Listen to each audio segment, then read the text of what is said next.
Hi folks, welcome to this episode of Epochs, where I'm joined by Bo, and we are going to be discussing one of my favourite historical figures. Just a mildly uncontroversial English king that you may or may not have seen in a famous Hollywood movie where he was crushing the Scots as they deserved. Edward Longshanks. One of my favourite reaction gifs on Twitter. No, he's a great king. He's one of the absolute highlights. Yeah.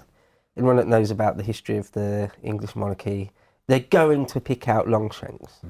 You know, you can't avoid, if you're a fan of it, loving Richard, loving Longshanks, loving Henry V. Edward III is a great one, truly great one as well.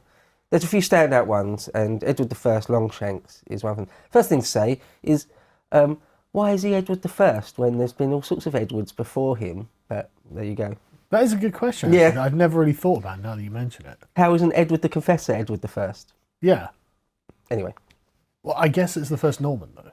Well, yeah, it's... Yeah. So, yeah, that's what it must be, you're right. Yeah, Plantagenet. Anyway, yeah. Right, yeah. Right, yeah. Well, one thing to say is he was named after the Confessor. Edward his father, Henry III, idolised Edward the Confessor. Right. And Edward is a good, solid Anglo name. Well, I was going to say that. What we're seeing here is the Anglicisation of the Norman monarchy, right? Yeah, a little bit, just a little bit, yeah. I was reading, I've got a quote or two from Mark Morris, a modern historian. He said, at the time, when Edward was born and named, Edward was a very unpopular name. Yeah, I bet. But Henry went with it anyway because, as I say, he idolised the Confessor. And you are right, it's a good, solid Anglo-Saxon name, that. Love it. By that point, in the sort of mid to late 13th century, already the Confessor is like this almost mystical figure. Yeah, the lawgiver. Yeah. So, a couple of things to say straight off the bat. Something about the historiography. Matthew Paris was alive at the time and witnessed all sorts of things and wrote about it. And there's a lot of his writings remain. I mean, loads. Yeah. Like 7 volumes worth of accounts. So Matthew Paris is sort of the go-to person for this period in all sorts of ways.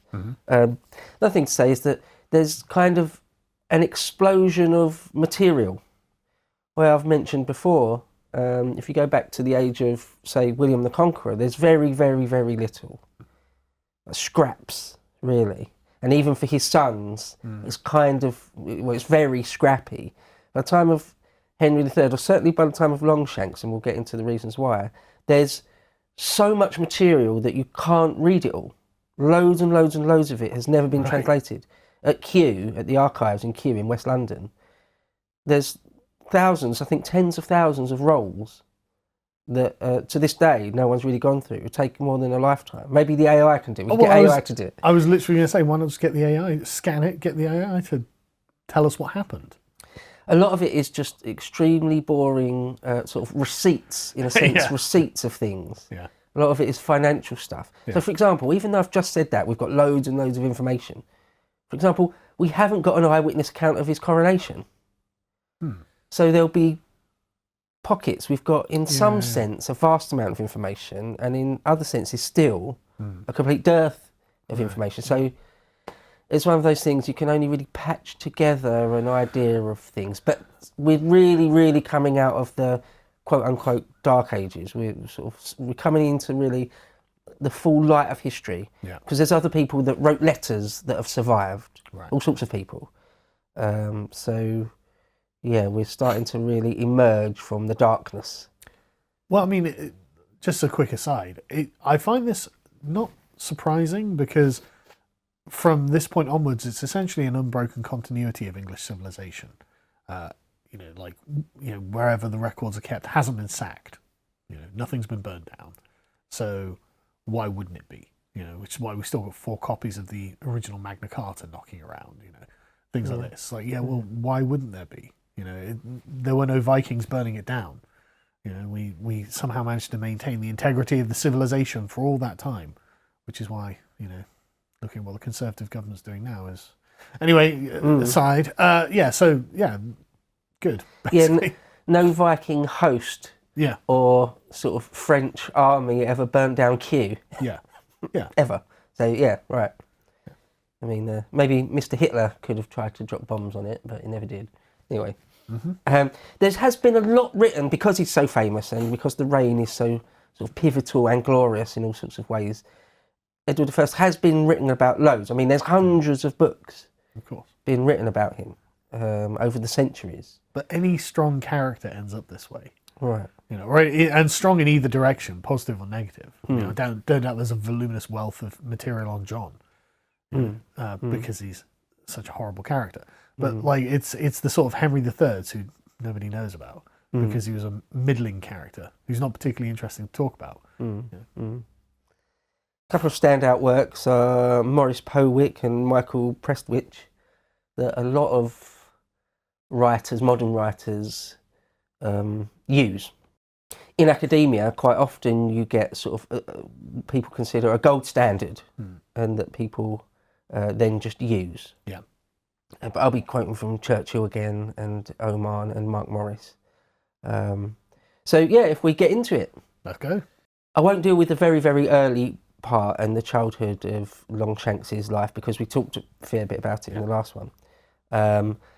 So what I wanted to pick up is just to mention again that he basically defeated Simon de Montfort and the Barons' rebellion, ultimately winning at the Battle of Evesham. And this is where he's quite a young man still, in his early 20s, wasn't it? So that's a trial by fire. Because I tell you what, when I was in my early 20s, I don't think I was ready to defeat Simon de Montfort. Right. Yeah, and his daring escape from imprisonment, raising an army under his own banner in his own name, and taking it to the sort of usurper and winning. And that's again, the key thing, winning. And just a quick thing, Simon de Montfort was no pushover, veteran warrior from an aristocratic family of veteran warriors. Like, if anyone had the institutional knowledge and battlefield experience, it was Simon de Montfort. So the fact that Longshanks could just raise an army and crush him, bloody hell. Yeah. It shows that he's, obviously no shrinking violet, that he's got a strength of character, strength of will, which is sort of cast iron, basically. But also he seems to have had the eye. Just had the eye. Even in his early 20s, he knows how to do these things. And prepared to gamble, we talked about that, didn't we? Is that there's one thing to have a good sense of politics and a good sense of military tactics and strategy, but it's kind of one extra thing you need is to be prepared to gamble it all, often multiple times during your career. That's what a lot of people that fall by the wayside in terms of how history remembers them. Is that they just weren't prepared to gamble everything. But Longshanks is. So, quick quote here to begin with from Churchill, who wrote, "Few princes have received so thorough an education in the art of rulership as Edward I, when at the age of 33 his father's death brought him to the crown. He was an experienced leader and a skillful general. He had carried his father on his shoulders. He had grappled with Simon de Montfort, and while sharing many of his views, Simon's views, he destroyed him. He had learned the art of war by tasting defeat, because even though he won ultimately at Evesham, he had lost earlier battles and been imprisoned and things. When at any time in the closing years of King Henry III's reign he could have taken control, he had preferred a filial and constitutional patience, all the more remarkable when his own love of order and reform is contrasted with his father's indolence and incapacity and the general misgovernment of the realm." End quote. So one of the things, generally speaking, that typifies the end of Henry III's rule is sort of a general lawlessness in the country. The roads weren't safe. The outlaws, the outlawry in the forests and things are sort of run wild a bit. The king is failing in his duty to provide order and justice. Yes, and we'll get into it in a moment. But one of the big things that Edward I did was turn all that around. He's the Bacalli of 14th century England. But then, so it's interesting that he didn't do that earlier, before he was the actual sovereign. one thing I need to correct myself on is last time I talked of him in terms of the Prince of Wales. That actually starts with his son, who becomes Edward II, after his conquests of Wales, which we're going to get into at the end of this episode. Yeah. So actually it's wrong to have called Longshanks the Prince of Wales. He's merely just the heir to the throne. But we'll get into all that. Another quick line here from Churchill. You wrote, this is just a general description of him, because again we start to have descriptions of people. Yeah. In the ancient world, or the Dark Ages and the pre-medieval world, we often don't have it. Yeah. But for Longshanks, Churchill said, quote, "He was of elegant build and lofty stature, a head and shoulders above the height of the ordinary man. His hair, always abundant, changed from yellow in childhood to black in manhood and snow white in age, and marked the measure of progress of his life. His proud brow and regular features were marred only by the drooping left eyelid, which had been characteristic of his father. If he stammered, he was also eloquent. There is much talk of his limbs. His sinewy, muscular arms were those of a swordsman. His long legs gave him a grip of the saddle and the nickname of Longshanks." The Dominican chronicler Nicus Trivet, by whom these traits are recorded, tells us that the king delighted in war and tournaments, and especially in hawking and hunting, when he chased the stag and did not leave his quarry to the hounds, nor even to the hunting spear. He galloped at breakneck speed to cut the unhappy beast to the ground. So he personally liked to hunt and kill things, which isn't unusual, but he particularly liked it. Yeah. I do love just ancient descriptions of anything, because there's a way that pre-modern language functions that gives you a much more rich view of the thing. Like Anna Komnena's description of Bohemond, it springs to mind, where she just describes, because they're very, very interested in characterizing virtues. And so, he's got, he's big, he's tall, he's got sinewy limbs, and and Anna Komnena was like, he's ruddy-faced and handsome, and she was clearly, oh wow, like, look at this giant Norman guy, I'm well impressed. She was only 14, give her a break. But some of the ancient descriptions are just far more engaging than our descriptions of people now, and it's definitely something I feel that is a loss. Nobody describes in the way, but I guess everyone's jealous these days. I really love sort of physical, personal descriptions of people from history, because it puts meat on the bones, if you like. Your imagination, you've actually got something to hold on to. Something, visual. Like the description of Attila the Hun is just great. It's like a little squat, ugly steppe warrior. He looks like an evil dwarf. It's like, yeah, I bet. But anyway, sorry. And it's also great if you haven't got an actual literary description. Sometimes you'll have a bust from the ancient world. Again, if you've got something that your imagination can hold on to. There's a lot of people from history who've just got nothing really, no idea what they would have looked like or anything. But although I am mildly sceptical of the busts a lot of the time, because there are lots of busts to say Julius Caesar, and in some he looks like a square-jawed Chad, and the others he looks like an administrator. And I can't help but feel the administrator one's probably more realistic. And like the busts of Alexander, the early ones are him, and he looks really Chad. And then he seems to go into some sort of twink phase in his busts, where he gets thinner and like more effete. I'm like, I don't think Alexander the Great was effete. Like, I'm more inclined to believe the earlier Chad busts of Alexander. With busts, you just have to be very careful if they're original or not. Like, so there's an original Alexander by Lysippus, I think. Yeah. And then there'll be lots and lots of Roman copies, and then Victorian copies of the Roman copy of the original Greek copy. And I think I know the original one you're thinking of, because he's very thick in that one. He's very thick-necked and thick-faced. He's not actually beautiful, he's ruggedly handsome, I guess, but then the later ones where he's very, probably Victorian ones, actually, where, he's a lot more sort of Lord Byron, you know what I mean? Sort of. Sometimes in sort of the roller coaster of art history, is that sometimes it was the norm to just go with an idolised version of something. So, for example, in sort of the 2nd or 3rd century, it would just be an idolised version of Antinous or something, and they say that's Alexander or something. It's like it's nothing to do with the real image of Alexander, for example.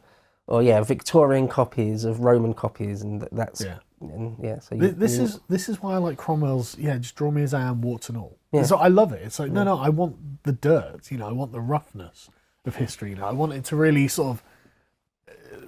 I don't want an idealized version. I want to know what the people living through it actually got to see. That is one of the great things that the Italian Renaissance gave us, is that, we don't want idealised profiles. We want what the person actually looked like. And that is what you get often. So it's great that Longshanks sort of has two qualities that are great. One, that he took the business of administration and government seriously, and two, that he was physically brave and strong. So another very super quick line from Churchill said, he presents us with qualities which are a mixture of the administrative capacity of Henry II and the personal prowess and magnanimity of Coeur de Lion. There's one line I was reading where during his coronation, when he finally gets back from Crusade, I'll talk about that in a moment, finally gets back from Crusade to have his coronation, and apparently in the streets people are proclaiming, we have a new Richard. Why wouldn't you? Why would you be thrilled? Who is his great uncle. Right. So strong family resemblance. So in the mind of Longshanks himself, he sort of actively wanted to emulate his great uncle and sort of do better than his father. Which is very consciously, I need to reverse all the things that my father failed to do. Very consciously. So, as we mentioned in the last one, I won't go into any real detail in it, after de Montfort is killed at Evesham, there is a couple of years where the de Montfort cause still carries on. And there's sort of a fairly delicate balancing act of how to deal with it. There's sort of pockets of rebellion which hold out. Kenilworth is one of the big ones. But eventually, one way or another, by hook or by crook, they're sort of put down or quelled. And Edward wants to go on crusade. Really wants to go on crusade. But crusades are fantastically expensive.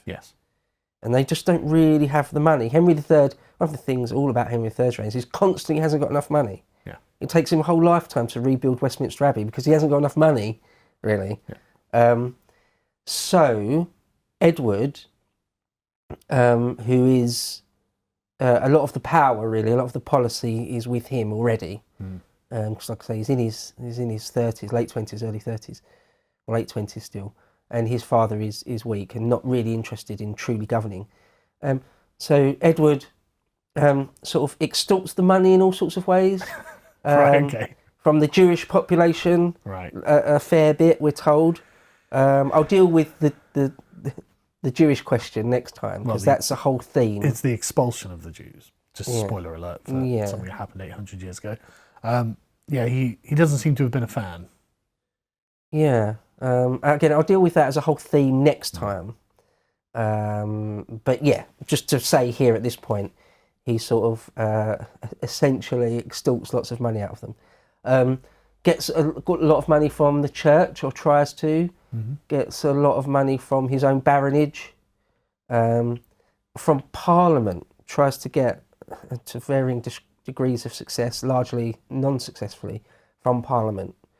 So anyway, there's a whole story, bit of a saga really, about how he raises enough money. From some of members of his own family, Richard of Cornwall. So just about scrapes together enough money to go on crusade all the way to the Holy Land. The 8th Crusade, it's called. But it's only 250, 300 knights at most. Really? A few hundred men at arms to go with it. Very, very small scale. Very small scale. Just hasn't got enough money to do a big one. Just to be clear, like you say, it's the 8th Crusade. Richard went on the 3rd Crusade, and Richard and Edward are directly related. It is within a couple of generations that huge amounts of treasure have been spent. I mean, I dread to think how impoverished Europe becomes because of the Crusades, and how much it would have had otherwise had they not spent it all on Crusades. But so just how quickly the money disappeared, I think is important to note. Yeah. And a lot of important people, like, so his younger brother, Edmund, takes the cross as well. As his wife, he's married already to Eleanor of Castile. Mm-hmm. She goes with him. Not completely unheard of. Eleanor of Aquitaine went with Louis. Yeah. It's sort of largely frowned on, but if you're extremely noble and you've got enough money, it's far from unheard of. Yeah. Anyway, Eleanor of Castile does go with him.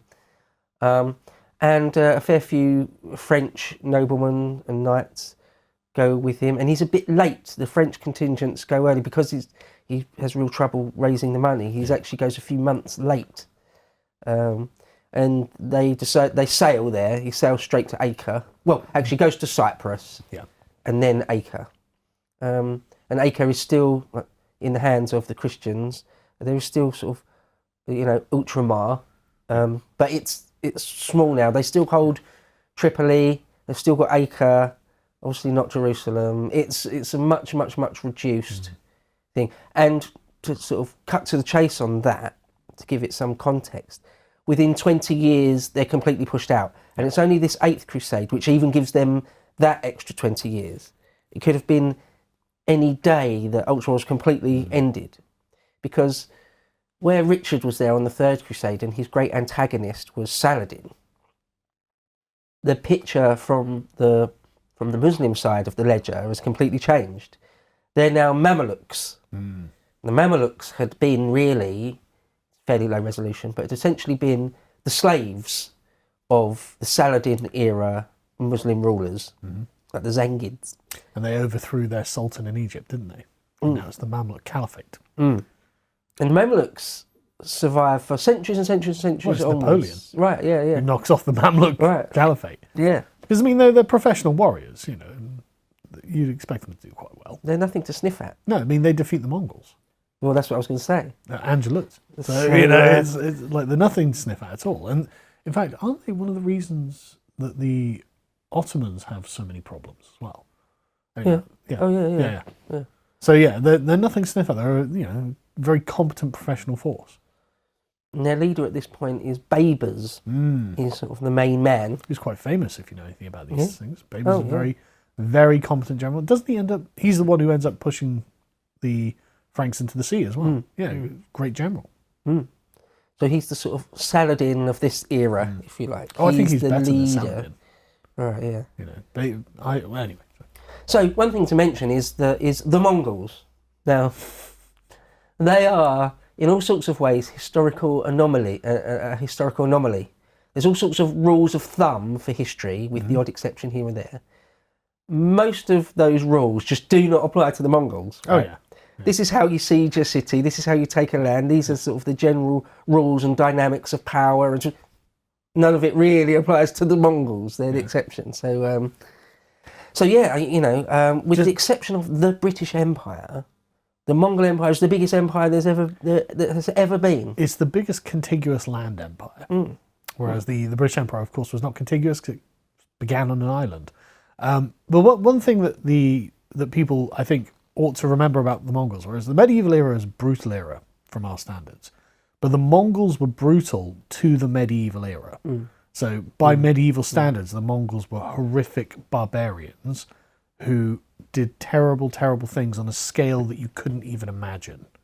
And it with zero remorse, absolutely zero remorse. And this is just, I mean, the Muslims and the Christians are a lot more civilized than the pagan Mongols. Just, it's that simple. Like people might complain about Islam and things like that, now, and I'm sure the Muslims have plenty of complaints about Christians and Crusaders. But all things considered, I mean, the Third Crusade was a gentleman's war, when compared to the Mongol sack of Baghdad, for example, or any other city of the hundreds of cities that they just leveled and the millions of people that they just killed because they found them an inconvenience. Like, it's genuinely, like, again, we'll do a big thing on it at some point, I'm sure. But like the savagery of the Mongols was eye-opening to everyone at the time. Yeah, absolutely. Terrifying, monstrous hordes, endless hordes. Like, it's one thing having an endless hordes of peasants or something who aren't really very terrifying, but these guys are all professional warriors. Not even professional, like being a warrior is their way of life. You know, on horseback with bows, and so you are just not prepared for this kind of warfare either, which is another major problem the West has. Because one of the things about the West is infantry. We've always had great infantry. The East has always had great cavalry. Okay, well, cavalry and infantry can fight each other. That's perfectly normal. And there are ways of dealing with each one from each position. Horse archers are a different kettle of fish, and they are devastating if used correctly, and the Mongols use them perfectly. Yeah, right. Born in the saddle. Yeah. Brilliant archers. Perfectly happy to do hit and run style tactics. Constantly using feigned retreats. Feigned retreats endlessly, right? Yeah. And not stupid either, which is one thing that you would think, okay, well, at least they're just dumb barbarians. No. They were very, very clever. And I mean, Subutai being, of course, the archetypal example of a clever Mongol general, but they were all pretty good because this Genghis Khan selected for merit, which was unusual, highly unusual. Yeah, not just feigned retreats, but feigned retreats in order to lure you into a carefully prepared trap. Yeah. A carefully prepared ambush site. So yeah, they're not idiots. The opposite, really. No, in fact, in many ways, they're kind of geniuses at what they do. Yeah. I mean, the Mongol conquest of Russia, the Rus, is brilliant because essentially it was they went on like a 50-mile retreat, and the Russian princes charged after them, but of course their line became all strung out, and so the Mongols, being entirely mounted, just wheeled around and just defeated in detail the entire Russian army. And it's like that's genuinely smart. Yeah. So yeah, just to get to the point, the Mongols were like some sort of nightmare that everyone had to deal with, and no one managed to deal with properly until the Mamluks got a kind of lucky victory over them at Angelut, which we won't go into, I suppose, in detail now, but it's just so you know. Well, yeah, no, so I want to say, so we're talking about the 1260s here, really. So the Ilkhanate, one of the sort of Persian region Khanate of the Mongols, had a rare defeat at Angelut, as you mentioned, at the hands of the Mamluks. Yeah. So the Khan there is sort of the great grandson of Genghis Khan. So yeah. So that's the sort of period we're talking about. Now, when Edward I lands at Acre with his 250 odd knights and a few hundred men at arms, Baybars is there, and his army is in the thousands, some say maybe the tens of thousands, and it's sort of clear that there's no real way that Edward can just hack his way through to Jerusalem, because that was his aim still. He wants to liberate the Church of the Holy Sepulchre. Of course, and I'm sure if you'd brought a few more men, you could have done it. You know, but you've turned up with virtually nothing. And Baybars is absolutely formidable. Yes.